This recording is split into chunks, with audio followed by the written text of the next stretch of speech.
I'd like to begin by acknowledging and celebrating the traditional owners of the lands on which we meet, the lands of the Ngunnawal and Ngambri people, pay my respects to elders past and present, and extend that respect to all Aboriginal and Torres Strait Islander people who may be with us today. I would also like to acknowledge the presence of Brendan Sargeant's family, especially Vidihe, Sita, Aditi, and Vidya. It is a great honour to have you with us this evening. And of course, we're here this evening to launch Strategic Imagination, a compilation of essays in honour of Brendan Sargeant. In 2018, as many of you will know, Brendan left Defence to join the Strategic and Defence Studies Centre here at the ANU, although his influence and his relationships at this university went well beyond the Strategic and Defence Studies Centre. And although he was not an academic by training, Brendan was in many ways the epitome of the ideas and values that have and will continue to underpin this university. Dedication to service to our nation and to the quest captured in the ANU motto, Naturam primum cognoscere rerum. And for those of you whose Latin is not good, or my pronunciation is terrible, that means first to learn the nature of things. To introduce the remarkable book that captures these strands in Brendan's thinking and introduce our very special guest who will launch it, I'd like to invite Professor Stefan Fröhling to the stage. Stefan is the interim head of SDSC and will introduce our guest speaker. Thank you all.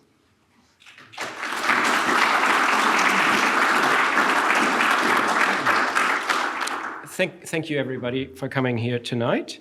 Now, I only worked with Brendan for a few short years, but long enough to grasp the kind of scale of the challenge that Andrew and Sita kind of faced when they sought to capture and do justice all the various facets of Brendan's thinking in a single volume.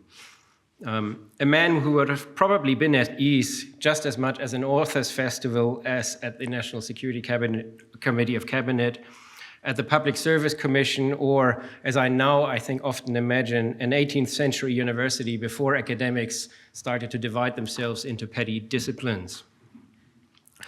And even before joining ANU, Brendan had begun writing publicly on the concept of strategic imagination, inspired by his long and distinguished career as a defense official, his wide reading of English literature and global literature. So I think it's quite befitting that this volume that Andrew edited ended up using so many facets of strategic imagination as a way of trying to capture some of those reflections of Brendan's thinking. SDSC is very lucky to have had Brendan as a colleague. He could have easily fitted into a variety of other disciplines or other institutions across this town. But I would like to think that one of the reasons he chose us is out of these wide range of opportunities that would have been open to him, is that SDSC was perhaps the one that was also most dedicated to one of the things he must have loved most in life, namely books.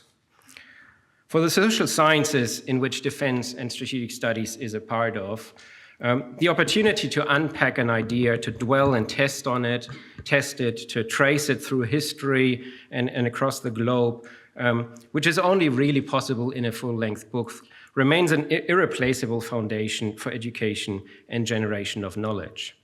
So for those of you who have missed the opportunity to buy this particular book, the ANU Press is an open source publisher, open access publisher, so you can download a copy of the book for free from their website or order one to deliver it at your door as well. Brendan had hoped to use his time here at the SDSC to pursue ideas so deep that only a book could capture them, and had begun writing them as a book-length treatment on his idea of strategic imagination. The pandemic and then his tragic passing sadly prevented the completion of that work, but the first chapter of it is published for the first time in this book that we're launching tonight. Tonight we're joined by two of those who knew Brendan best and contributed to this volume. Greg Moriarty, the Secretary of the Australian Department of Defence, will speak first and formally launch the book. And it's always a pleasure to welcome you back to your old alma mater. And the empiricist in me starts to suspect that he may have a fable for our books too. When we'll then hear from Sita Sargeant, Brendan's daughter, who co-authored the very elegant introduction to this volume. And finally, I'll ask the editor of the volume, Andrew Carr, to speak, and then we'll take some questions if time allows. So thank you all for coming again, and I'll invite Secretary Moriarty to formally take the stage.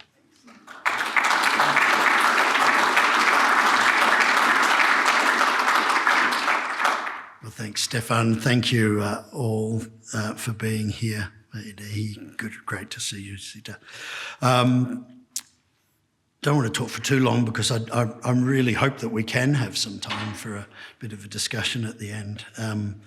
But Brendan Sargeant was a transformative leader. I don't just mean in the intellectual power that he brought to the work that he did, but the way that his culture and behaviours impacted on the organisation that I have the privilege of leading at the moment, but that he influenced in so many ways. Brendan's professional journey, as many of you probably know, in the Australian Public Service began in 1983 as an assistant research officer. I was also an assistant research officer a couple of years after that, but so Brendan has been a part of my life since the late 1980s when I first came into contact with him, and I just had the privilege of considering him a friend and a mentor for many decades. Following his foundational APS years at Defence, including in the Australian Embassy in Washington, he worked in roles across the Attorney General's Department, at Centrelink and the Department of Finance and Regulation. In 2010, he returned to Defence and held the position of Deputy Secretary, Reform and Governance, and we continue on that journey. He then became Deputy Secretary Strategy, where he was the principal author of the 2013 Defence White Paper. And I'd like to think, but others would also claim, but he sort of talked about the Indo-Pacific long before it was sort of fashionable to do so. I don't know that Brendan would ever claim that he invented the term, but he was certainly that his mind had that sort of conceptual framework long before it sort of came into wide use. He worked on that white paper and also was heavily involved in the defence of, in the reform of the defence organisation under the First Principles review, where he sort of worked to support Dennis Richardson on the huge amount of work that went into that sort of range of reforms. In 2013, he was the inaugural Associate Secretary in Defence and helped develop the One Defence model, which is really important for capability, conception and delivery, but it has a much wider range of applications. He retired from Defence and the Australian Public Service in 2018, and he's left a lasting impact on defence strategy, and I would like to think that he left a lasting and positive impact on defence culture. Brendan subsequently transitioned to a role out here at ANU and where he continued to enrich defence policy making and debate. He was, for all the time I knew him, really interested in marrying the concepts of strategy and imagination. How do we think about Australia, its place in the world? How do we think about the generation of national power and the defence as a subset of that national power? He was heavily influenced by literature and his love of it, and he was a number of our staff, but Peter Sovchak also, and took on. He was described as a poet scholar. I didn't hear him much on the poetry side, but he was, that wasn't the context in which I was working with him. But he was working on that study of strategic imagination when he passed And this book is a great way to honour his legacy and to explore this concept. This book brings together voices from across a wide range of academia, government and the policy community. Many of people who worked with Brendan and were shaped and influenced very positively by him, including people that I've had the privilege of working with and for over the years: Rory Redbath, Dennis Richardson, Hugh White, among others. The contributors, extensions of Brendan's remarkable legacy, do invite us to think and imagine more boldly and act with greater clarity and purpose. In my world, just from a couple of personal reflections on things that Brendan has talked to me about over the years that made me think, he sort of often would ask me about whether we had a Western cultural conception of power and how different cultures imagine power or see it and perceive it, and whether there is a realist conception of power or whether it just does depend on those other variables, including culture.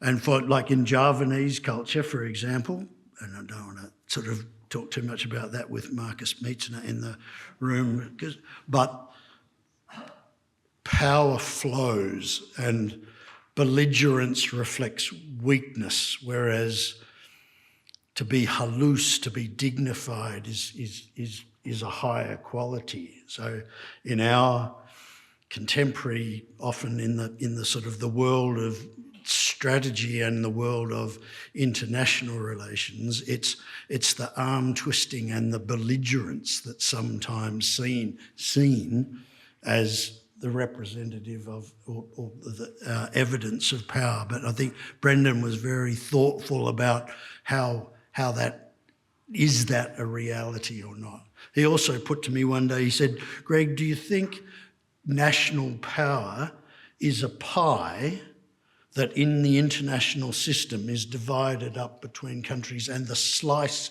of the pie changes over time, but the pie never grows? Or is power a pie that does grow both outwards and in terms of the size of the slice?" And I'd never thought about Australia, and I didn't want to dwell on it for too long either, but this is the sort of guy he was who sort of kept on talking about that. He kept on talking about Australia's ability to generate and to deliver defence effects will be constrained by our imagination, that we can do it differently if we think more broadly and are open to these wider conceptions. He was also interesting. He asked me once, "Greg, do you think that we have a vested interest in the enduring interest of American hegemony in the region, or we don't care about that, or we're interested in his balance, and would it make any difference to what we do, depending on the answer to that question?" Which, again, I'd never thought about. And here's a guy who was like chairing meetings, trying to work out how we were going to move staff between budgets areas and all that sort of stuff. But he would love to sort of sit back and reflect when we were arguing about how much money we were going to cut Navy sustainment. He'd go into this, "What do you think about the size of the pie?" And I'd say, "Brendan, I thought we dealt with that last week." But the aspect, what I loved about working with him was that deep sense of humanity, that he was a thoroughly decent man, a thoroughly wonderful colleague, and I feel very privileged to have worked with him in a couple of periods in my life.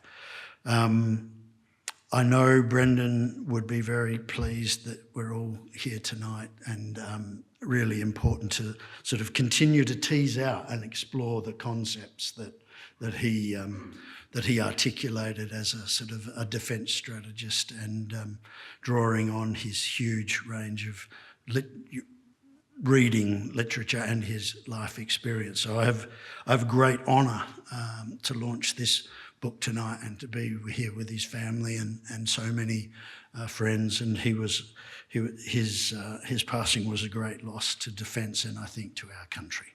Thanks.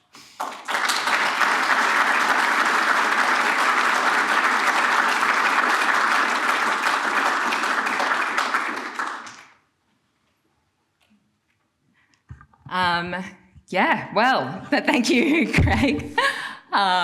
I am going to be really honest. Writing this has been really hard. I kept putting it off and I ended up just manically writing it this afternoon. And I still find the fact that he's not here really, really difficult to think about and to really face head on. And when I think about it, it makes me feel really upset. So much has happened in these past 2 years. There have been so many huge moments that he's been missing from, but there have also been so many moments where he's felt really, really close in a thought, a question, a way of seeing something that could have only come from him. And I think that this book is a really clear demonstration that I'm not the only one that feels that way. There are so many examples that I could have given from my personal life about how much he's impacted how I approach the world. But I am going to give kind of like one. And that example is that since I've moved to Melbourne, I have started referring to myself as culturally Canberran.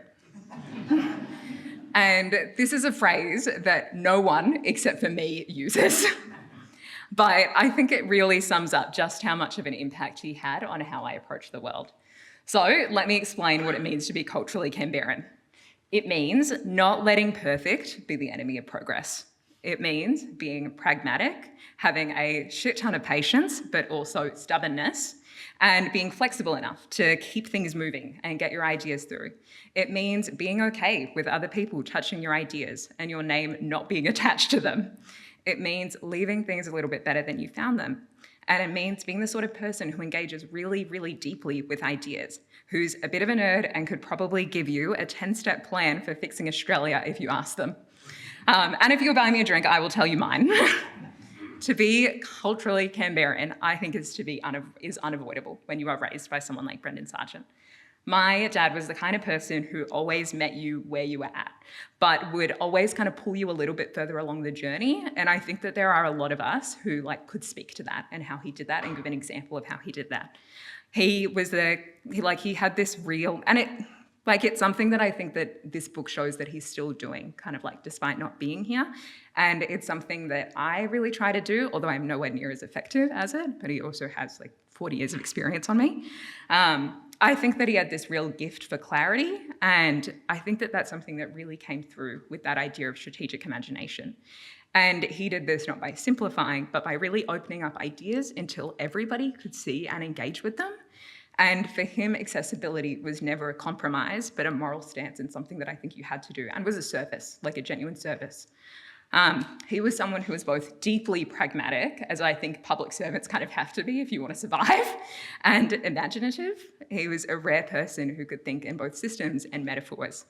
And I should say, though, that despite being very culturally Canberran, I did not end up joining the public service. And instead, I run a startup because while I have pretty much all of those other things, I have zero patience. And as a result, thank you for the two people who really have seen that firsthand, 2 siblings. And as a result, I do not thrive in a slow-moving ship, even one that when it turns has a monumental impact. And I always say that, my work is a lot like paddling a kayak in the Bass Strait. Smaller, faster, much more responsive, but if you get to the end, you really achieved something. At its core, though, I think I take the same approach, and that culturally Canberran approach to how I do things, using accessibility, creativity, and really, really huge ideas to solve equally huge problems. And, not long ago, my mum asked me whether or not I would be okay if no one knew that I had had an impact, but the change could be felt, which I think is a really interesting question to kind of grapple with generally. And I think that the correct answer, if you are a culturally Canberran person, is to say, yes, you would be okay with that. And I think that my dad would have said, yes, very begrudgingly, but I think that if he'd been a bit honest with himself, he would have said that he'd want the footnote if that was the option, giving attribution. He did want to be remembered and he wanted his ideas to be remembered. So I think he'd be really pleased that this book exists, even though he wasn't the one to write it. And I think it shows just how much his voice and ideas live on in many of us and will continue to do so in the world. He left behind so many unfinished things: novels, poems, frameworks, questions, and a lot of books, most of them still in my mum's garage. So if you see her tonight, don't remind her. But I honestly think that was always going to be the case, I think that those unfinished things aren't necessarily there for us to complete in the way that he did, but to do like what has happened with this book, to take them and to keep imagining from them and keep building off them, for us to really make them our own. And for me, every time I take the time to think, really imaginatively, which is hard when you're working all the time, or to write or to look at the world differently, it feels like I'm still in conversation with him. Thank you all for being here.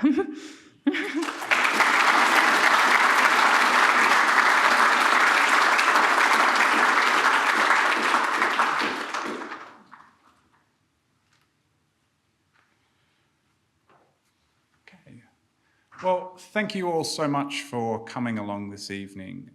Sita, what a wonderful speech, and thank you so much for joining me in the introduction. It's such a well-written, elegant introduction, and that's so much your work coming through. I really appreciate that.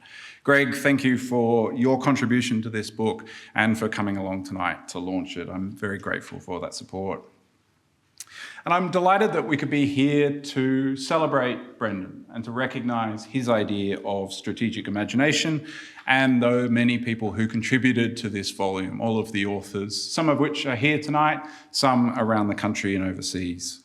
Can I also recognise and appreciate ANU Press, particularly Pauline Kerr, Helen Glazebrook and Jan Borry, who'd helped turn the mass of chapters into the sleek volume before you.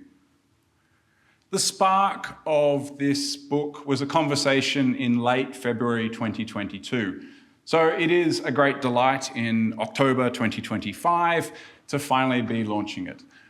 Never let it be said that academia does not move at the speed of relevance.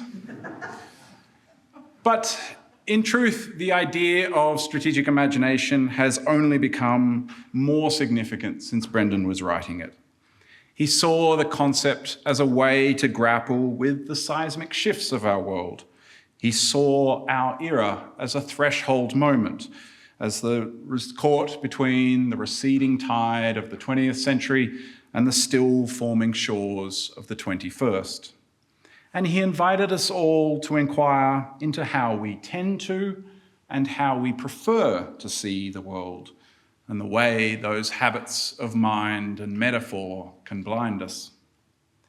Brendan saw that there were historic changes on the way, but more than just calling attention to it, more than prosaically asking for more money to be spent or demanding that busy officials do ever more in shorter amounts of time, he worked to develop a concept that could help us to understand where we stand and how we should act in a world on fire.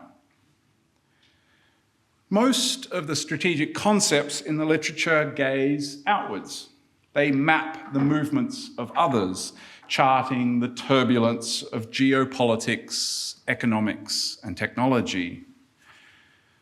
What I find striking about strategic imagination as a concept is that it looks inward. It asks us to begin by diagnosing the mental models and the assumptions that shape our understanding of that world and which, consciously or not, guide our response to it. Like that great US strategist, Andy Marshall, who he met when he was in DC, Brendan sought and approached a strategy that was unflinching with ourselves while tolerant of others, in a world where so many practice the reverse. When Brendan passed, it seemed only fitting that we use the form of a book to honour him. He always had some new tome on the go, and it was fascinating to see him read his way into academia as he settled into his new professional home. For, as well read as Brendan was, he knew he was entering a world with its own lingo and its own standards. He never claimed to be an academic, and he was touchingly uncomfortable about putting forward his ideas within the language and form of academia. There was, within SDSC at least, a sense of mutual disarmament, where the academics admired his practical expertise and his achievements. He admired their academic freedom and creativity. Brendan joined SDSC in order to gain some of that freedom. Unfortunately, he was too talented for a place like this to leave him alone to read and think in peace. Soon after joining, he was asked to step in and help SDSC in our stewardship of the Australian Command and Staff College, then in time to run SDSC itself, a task made infinitely more complex by the onset of a global pandemic just months into his term. Here, Brendan became our unexpected anchor.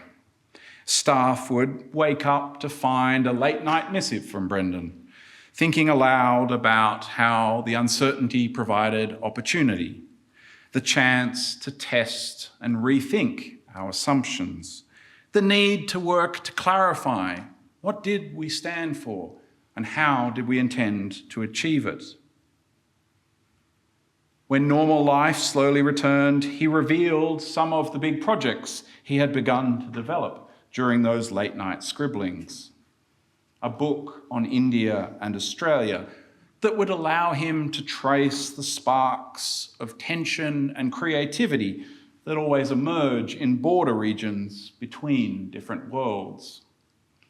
He also wanted an epic novel of Australia, letting him work through in fiction the practical fascination that he had with this country. And he began outlining the makings of a PhD on strategic imagination. Before he died, he asked me to mentor him and guide his analysis of the long sweep of Australian history and the distinctive ways this country has approached the world. For as much as he knew and as much as he had done, he was always eager to learn more.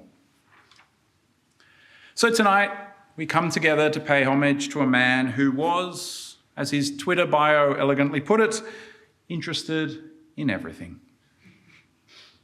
When I began thinking about an edited book on Brendan, it seemed obvious that it needed to be a work as eclectic and wide-ranging as he was. The book should reflect the man. That began by recognising the different worlds in which he lived and the role of imagination within each. Dennis Richardson and Anthea provided passionate and insightful chapters on how imagination works in the world of policy and academia, while Ian Hall provided Brendan with the ultimate stamp of academic approval, the searching yet generous peer review. For many of those that I approached, saying yes to this project was easy, given their many happy interactions with Brendan. I'd like to highlight, however, two authors who contributed despite never having said a word to him. Mark McKenna, perhaps the greatest historian in Australia today, and Roland Bleicher of the University of Queensland. Brendan had read and greatly admired the work of both of them. Both men took the time to listen to my email and appeal, and after reading just a few pages from Brendan's draft chapter, readily agreed to give up their time, producing, I think, two of the most engaging works in this volume. Mark McKenna looks at strategic imagination in terms of Australian history, using the two failed referendums on the Republic and the Voice as launching points for examining this country and its creativity and boldness. While Bleicher, a pioneer in visual and aesthetic politics, reflected on imagination in a personal context, drawing on what he had seen and what he could not yet see while stationed as a young Swiss Army officer on the Korean demilitarised zone. To me, their ready participation in a Festschrift, having never met Brendan nor having encountered his work before, spoke to the immense appeal and immediate appeal of his ideas, as well as the generosity of character of both of them. Yet, strategic imagination was never meant as just an academic exercise. It's perhaps fitting that one of the last books that I gave to Brendan to read was Richard Rorty's Philosophy as Poetry. Rorty is part of that great pragmatist tradition of philosophy, standing alongside William James, John Dewey, Hilary Putnam, and others who insist that knowledge is not merely an effort to better reflect reality as if holding up some intellectual mirror. Rather, knowledge has value only insofar as it creates some meaningful impact in helping us to build richer and fuller human lives. For Brendan was not just a thinker, but a doer as well. Indeed, that was the primary way he spent his time on this planet. Strategic imagination is an idea dreamt up late at night, but a product of long days at the office. As such, I wanted to ask a number of scholars and former officials to test the idea of strategic imagination, applying it to the issues that they knew best. Rory Medcalf's excellent chapter on the Indo-Pacific, an act of a strategic imagination that Brendan championed while in defence, I think elegantly demonstrates its utility. Others took up the challenge that Brendan posed, exploring it in areas familiar and new. Melissa Connolly-Tyler and Tom Barbara emphasised the need for Australian foreign policy to grapple with the historic changes underway, while Stefan Fruhling highlights the power of imagination as a lens to understand the development of Australian defence policy. Robin Laird helpfully shows that strategic imagination is an idea that has legs, taking it to explore the contemporary challenges of the Nordic countries and their defence policies. There was, of course, a selfish motivation when it came to writing this book. We at SDSC missed Brendan and did not want to let him go so easily. Some of the final reflections here were penned in sadness in the hours after his loss. Others were provided by volunteers who wanted to help in any way they could. I want to particularly acknowledge Evelyn Goh's touching remarks, as well as the insights from the next head of the Strategic and Defence Studies Centre, Amy King, who sits in quiet reflection of a dear colleague, writing little but saying so much. I'm also very grateful to Brendan Taylor, Megan McRae, Jochen Prantl and Hugh White for their many passionate reflections. Each emphasised the many conversations that they'd had with Brendan and the many more they wished they could have had. Of course, the last word in such a volume has to be Brendan's. Back in 2016, Brendan gave a speech titled "To See What Is Worth Seeing" to the SDSC's 50th anniversary dinner. Soon after he had finished talking, Des Ball and I approached him and asked if we could publish that speech in our History of SDSC, a national asset. Now, a decade later, I have chosen to publish that speech a second time. I barely knew Brendan when he gave that speech, but I still remember the sense of awe that I felt as I listened to it, Here was a voice genuinely original and distinctive. Here was someone who could speak to the challenge of strategy without the cliches that litter so much of public and scholarly analysis. In his speech, Brendan drew on the novel The Plains by Gerald Murnane. He told the audience that evening that this novel, quote, was one of those books that turn you 5 degrees off centre from the rest of the universe and give you a completely different picture of the world. Nothing is quite the same after reading it. I feel the same way about Brendan's speech and my time with him. I know I speak for many in this audience when I say that short as our time with him was, it turned us all 5 degrees off centre. Nothing has ever been quite the same having met Brendan Sargeant. It was a genuine honour to edit this volume. I offer it not as a monument, but hopefully, as Brendan would have wanted, as prologue. It is an attempt to carry on a conversation that he started, a conversation about our changing world and how we can strive to see what is worth seeing within it. Thank you very much.